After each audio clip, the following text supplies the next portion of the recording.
Dieta low carb é aquela que você come menos carboidratos para comer mais proteínas e gorduras saudáveis. E não sou eu que estou dizendo isso. Eu encontrei essa informação digitando no Google. Mas será que é verdade? Será que ela é a número 1 responsável pelo seu emagrecimento? Você vai descobrir nesse vídeo. Eu me chamo Nolane Crepe, sou a sua nutricionista e trago aqui nesse canal informações claras e fáceis para agregar para a sua saúde e também informações sobre livros e conteúdos para agregar para a sua vida e tornar seu estilo de vida saudável mais leve. Tempos em tempos podemos ser bombardeados por manchetes e notícias dizendo que comer carboidrato pode ser ruim, que ele na verdade é o vilão e você deveria diminuir o seu consumo. Ele pode te fazer desenvolver diabetes, Alzheimer, inflamação, ou se não dizendo que a gordura é ruim. Quando você come gordura, principalmente saiu uma notícia umas semanas atrás dizendo que o ômega 6 presente no óleo de soja pode causar câncer. Imagina só o alarde que isso causa. Ou se não dizendo que a dieta cetogênica, que é uma dieta em que você come mais um conteúdo maior de gordura, é o ideal para o emagrecimento. E aí, qual que é a verdade? Antes de você saber qual que é a verdade, qual que seria melhor para o seu emagrecimento, vai comer mais gordura, comer mais carboidrato, ou menos gordura, você precisa entender o que está por trás das pesquisas, dos estudos de fato. E é bem simples de entender. Na verdade, você vai ver como é fácil criar essas manchetes. Tem duas coisas simples que você precisa entender aqui antes de saber se realmente a low carb é o que você deve fazer para emagrecer, se esse é o seu objetivo. A primeira delas é entender que muitas dessas informações, dessas manchetes, são do tipo clickbait. O que é isso? Manchetes chamativas, apelativas, prontas para você clicar e destacar, disparar os seus olhos de frente com aquela ideia, aquele assunto e querer ler. E querer, quem sabe, até compartilhar com um colega de trabalho, ou até comentar, compartilhar com outras pessoas. E tudo isso faz com que esse site, esse perfil, ganhe em lucro, seja por anúncios, ou seja, publicidade, ou até porque vai querer vender um produto para você a partir daquilo. E a segunda coisa que você precisa entender é que muitos perfis e sites que divulgam essas notícias, muitas vezes pegam apenas o resultado, a parte final da pesquisa, do estudo, do artigo, e não lê o todo. Ou muitas vezes, além dessa preguiça de não ler o todo, que pode acontecer e muitas vezes acontece somente para causar essa apelação toda em torno da mídia com o assunto, é muito comum também que essas pessoas não saibam de fato interpretar. Pegar aquela pesquisa, aquele estudo e entender que, caramba, poxa, aqui teve um viés. O que é um viés? Pode ter tido um erro aqui na hora de comparar esses grupos.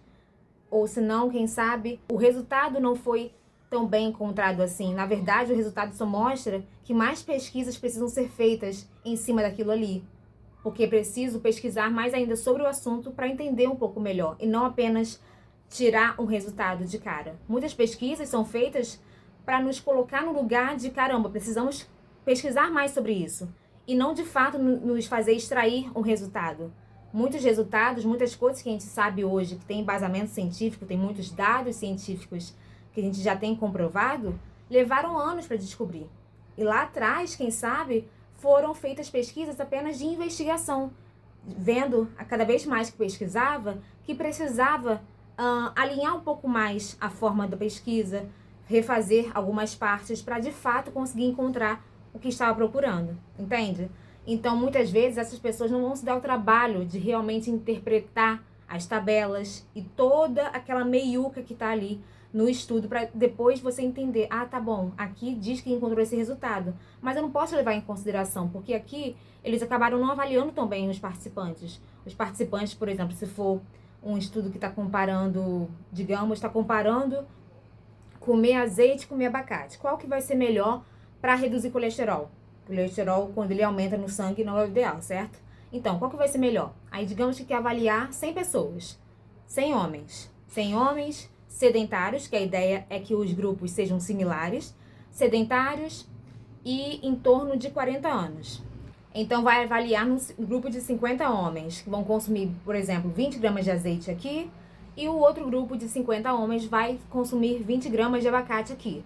E ao final do estudo, do tempo que foi determinado, vão ver qual que foi o resultado, qual que conseguiu realmente afetar a rotina dessas pessoas, desses homens, a ponto de realmente reduzir um pouco esse colesterol. E infelizmente não dá para confiar em todo o site, todo o perfil que a gente acessa dizendo que se baseou em ciência. Aqui, ó, tem um artigo de referência.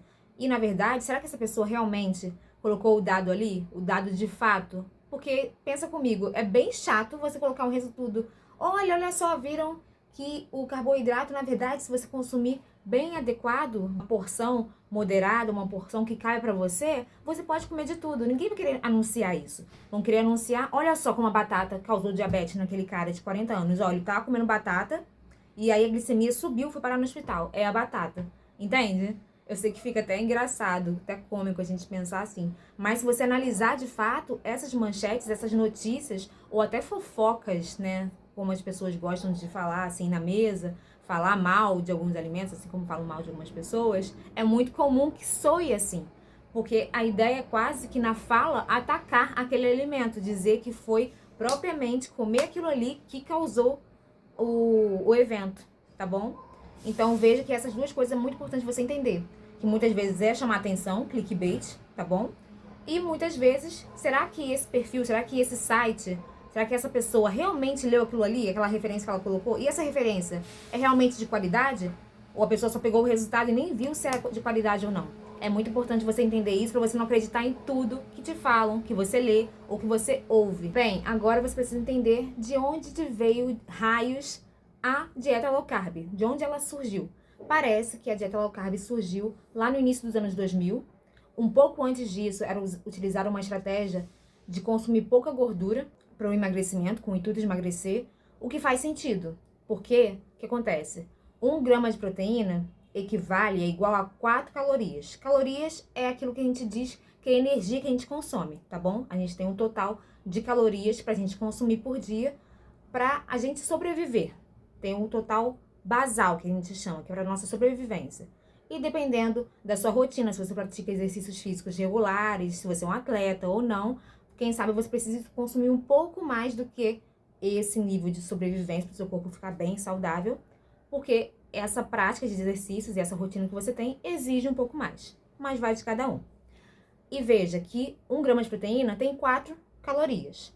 1 grama de carboidrato equivale a igual a 4 calorias também. E 1 grama de gordura equivale a 9 calorias. Veja que faz sentido pensar em, poxa, então se a gente reduzir o que é mais calórico, comer menor porção, pode ser que seja estratégico, pode ser que seja bom pro emagrecimento. E realmente faz sentido, tá bom? Se você pensar assim, apenas de forma generalista e matematicamente. Mas claro, cada um, é individualizado o que vai ser melhor para você do que vai ser para Flávia, que é dona da padaria, por exemplo. Depois da dieta low carb ter surgido, ressurgiu das cinzas uma dieta que era muito utilizada antes, lá para 1972, se eu não me engano. A dieta Atkins, que foi criada pelo cardiologista Robert Atkins. Que dieta é essa? Esse cardiologista criou essa dieta com o intuito de ter uma restrição severa mesmo, de carboidratos. A pessoa consumia cerca de 20 a 50 gramas de carboidratos por dia. Para você ter uma noção, isso equivale a comer um pão francês e uma banana, por exemplo. E aí, no restante das refeições, da alimentação do dia, a pessoa deveria comer, então, alimentos que são fontes de proteína, que são fontes de gordura e os vegetais, tá bom? Para não exceder essa quantidade estipulada de carboidrato. E a ideia, além dessa restrição severa de carboidratos dessa dieta, é um destaque maior para o consumo de gordura e proteína animal. E vale lembrar que antes do surgimento da dieta low carb, também teve essa ideia de redução no consumo de gorduras, porque o consumo, já tinham feito pesquisas bem avançadas sobre o consumo de gordura saturada. E o consumo de gordura saturada frequente, muito presente na alimentação, é associado, é ligado ao desenvolvimento de doenças cardiovasculares. O que são doenças cardiovasculares? Hipertensão, desenvolvimento de infarto, tá bom? AVC, que é no caso o AVE, que a gente chama, né, acidente vascular encefálico, ou acidente vascular cerebral. É muito arriscado o consumo maior desse tipo de gordura. E veja que a gordura saturada a gente encontra em alimentos fontes de gordura e proteína animal, justamente o que estava destacado nessa dieta Atkins. E curiosamente, claro que é um caso bem triste, mas curiosamente esse Robert Atkins faleceu devido a uma sequela de um infarto, o que até faz sentido, afinal, se ele criou a dieta Atkins, ele deveria seguir. Então, provavelmente, ele fazia muito consumo de gordura e proteína animal. E, infelizmente, ele teve um infarto e faleceu de uma sequela desse infarto. Qual é, então, a definição, de fato, da dieta low carb? A dieta em que se consome mais ou menos, menos do que 130 gramas de carboidrato por dia. Para você ter uma noção, na dieta normal das pessoas, elas consomem cerca de 45 a 65% de carboidratos do total de calorias do dia.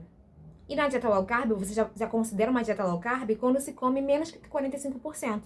Já é considerado uma dieta low carb. Então veja que não é tão restrita assim como as pessoas colocam. Afinal, as pessoas até acham que dieta low carb é comer nada. Tem até medo de comer uma banana, outra fruta, ou quem sabe botar uma fatia de pão ou um pão inteiro na alimentação. Além disso, a dieta low carb tem outros tipos. Tem como você fazer uma dieta low carb mais moderada, que seria consumir menos de 26% de carboidrato total de calorias por dia, sendo que a low carb em si é de 26% a 45%.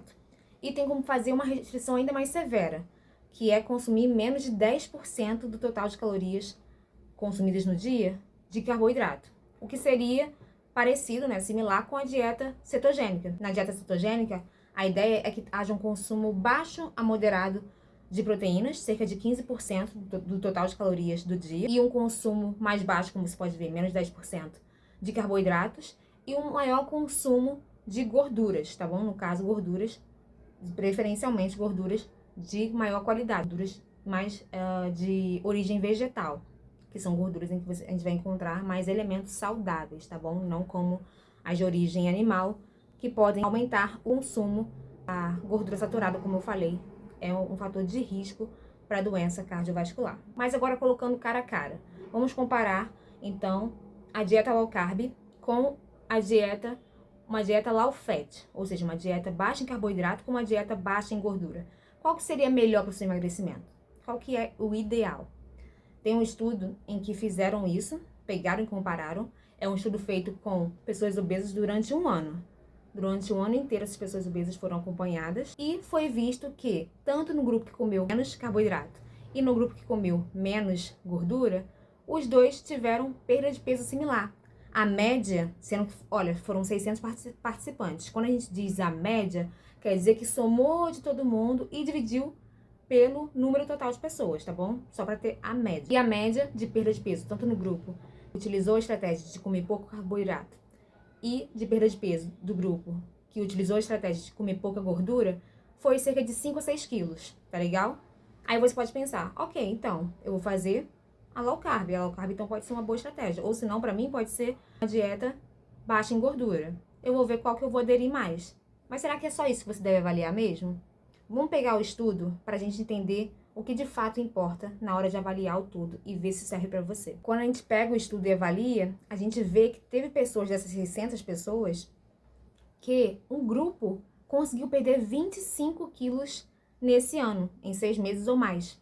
Outro grupo conseguiu perder 10 quilos nesse tempo. Eu te pergunto, o que pode ter acontecido para ser tão discrepante? Afinal, 25 quilos e uma perda de 10 quilos é diferente um do outro. O que pode ter acontecido são algumas explicações que a gente pode pontuar aqui. A primeira é o tempo. Quando a gente tem um estudo de maior prazo, querendo ou não 6 meses ou mais, 12 meses, que não foi o caso desse, é um período longo. E nem todo mundo consegue seguir algo por tanto tempo assim. A adesão pode reduzir. Tem pessoas que se dão melhor com um tempo mais curto. Tanto que foi visto também que em um período mais curto, de 14 dias, se não me engano, ou um pouquinho mais de semanas, mas bem mais curto do que isso, para colocar uma estratégia, uma dieta. Também foi visto que tanto comer pouco carboidrato, usar o low carb, e comer pouca gordura, usar low fat, também teve perda de peso similar. Ou seja, tanto a longo prazo quanto a curto prazo, as duas estratégias podem funcionar. Vamos continuar investigando. Por que será que teve essa discrepância de 25 e 10 quilos? Pode ter sido tempo, isso interfere na adesão, que é a segunda explicação, tá bom? Que já tá dentro dessa explicação do tempo. As pessoas vão se dar bem mais curto. E quando é a longo prazo, pode ser que muitas pessoas, que é mais difícil, um grupo mais seleto, consiga se dar bem também, porque ela está determinada a perder aquele peso. Também pode funcionar. E também tem a terceira explicação, porque devemos avaliar como foi feito o controle alimentar nesse estudo. Será que avaliaram ali o que as pessoas estavam comendo de forma presencial? Ou foi por telefone? Ou fizeram um questionário? Como que foi feito isso? Porque isso também pode não trazer tantas informações para o estudo para a gente averiguar. Você percebe que se você for uma pessoa que você depender mais de um incentivo de alguém ali perto, se foi feito de uma forma mais online, ou se não nem for tão acompanhado assim, pode ser que você não consiga atingir o seu êxito total que você poderia atingir se você estivesse sendo acompanhada de fato, ou acompanhado de fato com alguém ali do seu lado. Essa presença poderia te estimular mais a atingir esse objetivo, certo? Além disso, quando a gente pensa numa pesquisa, num estudo, também tem os fatores de confusão que podem acontecer. Fatores de confusão esses que podem interferir nos resultados. Como assim? Por exemplo, algumas pesquisas e estudos que fazem, utilizando a estratégia low carb, comer pouco carboidrato, em que usam o termo, quando a gente lê ali no estudo, ad libitum. Ad libitum. Eu posso colocar aqui para você entender o que é. Quando está escrito esse termo, quer dizer ingestão calórica liberada. No caso da low carb, algumas pesquisas colocam esse termo para proteína. Então, ou seja, a ingestão de calorias de proteína está liberada.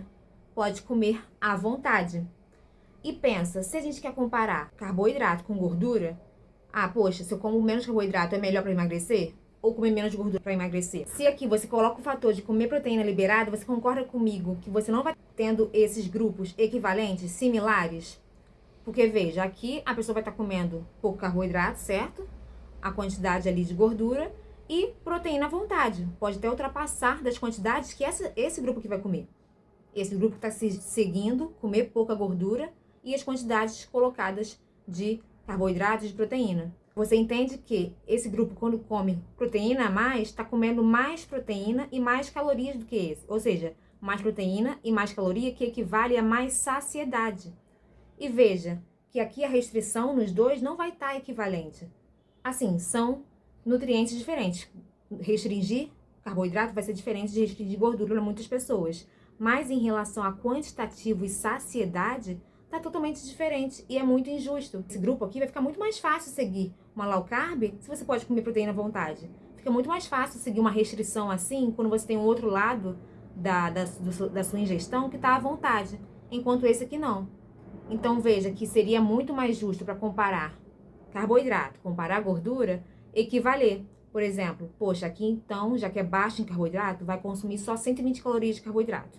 E aqui só 120 calorias de gordura. Vamos ver pessoas com o mesmo nível de exercício físico, a mesma idade similar, mesmo grupo, se for homem, se for mulher, em relação a gênero. Além desses dados similares, também ter ali na ingestão também um quantitativo similar para poder de fato comparar. Alguns estudos, algumas pesquisas não colocam isso tão certinho. É por isso que a gente vê tanta coisa saindo assim, a rodo, né, à torta e à direita, na mídia, na internet, ou alguém leu e tá te contando aí a fofoca, que caramba, ó, agora não pode mais comer ovo, por exemplo.